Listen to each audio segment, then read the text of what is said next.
Hi there. In this video, I will discuss about how human develop language from the Genie cases. First, let me introduce myself. I am Venus Luciana from Shift B class, third semester STBA Jaya Bekasi. Genie Wiley adalah nama samaran yang ditujukan untuk melindungi identitas dan privasinya. Alasan mengapa kasus ini dinamakan Genie, karena jika kita berpikir apa itu Genie adalah makhluk atau apapun yang keluar dari botol. Karena ia diasumsikan benar-benar bukan makhluk yang memiliki masa kecil sebagai manusia.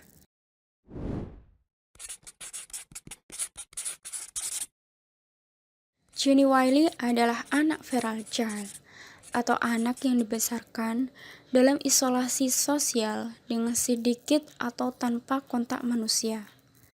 Genie menghabiskan hampir seluruh masa kecilnya terkunci di kamar tidur, diisolasi dan dianiaya lebih dari 1 dekade oleh ayahnya sendiri, Clark.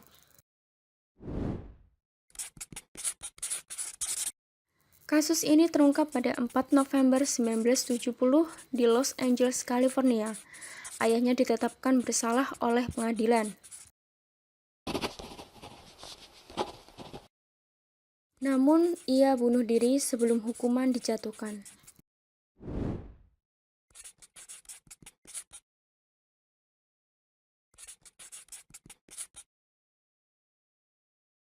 Karena kasus Genie adalah kasus yang sangat langka, di mana seorang anak diisolasi secara ekstrim, maka banyak saintis ingin melakukan penelitian kepadanya untuk mengetahui bagaimana bahasa itu terbentuk.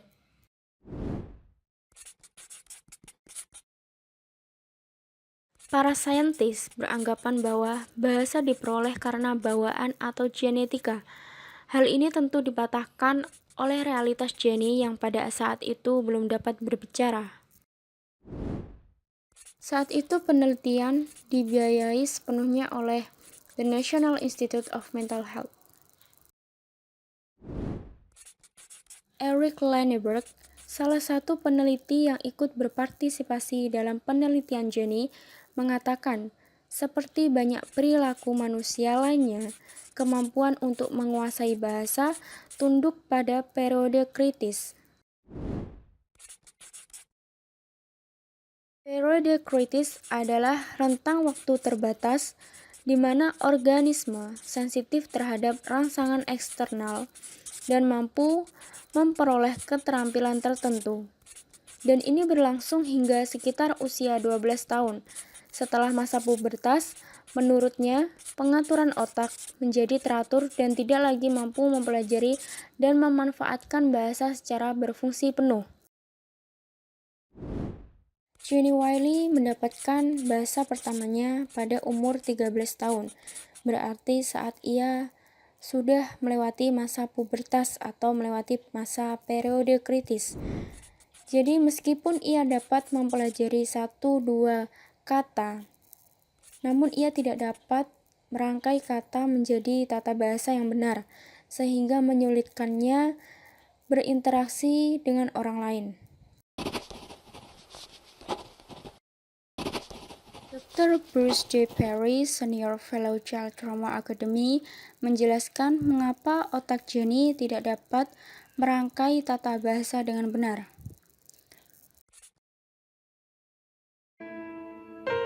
In Jeannie's brain, the left part of her brain, her cortex, that has those neural systems responsible for speech and language, because she never heard any words and because she was never spoken to very often, they didn't get stimulated.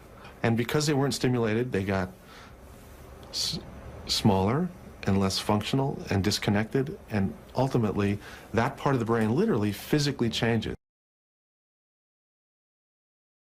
Terjemahannya seperti ini.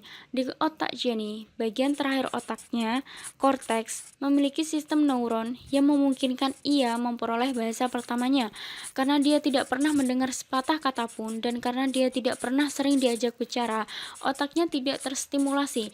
Dan karena tidak distimulasi, mereka menjadi lebih kecil, kehilangan fungsi, dan terputus. Dan secara otomatis, bagian otak itu benar-benar berubah secara fisik.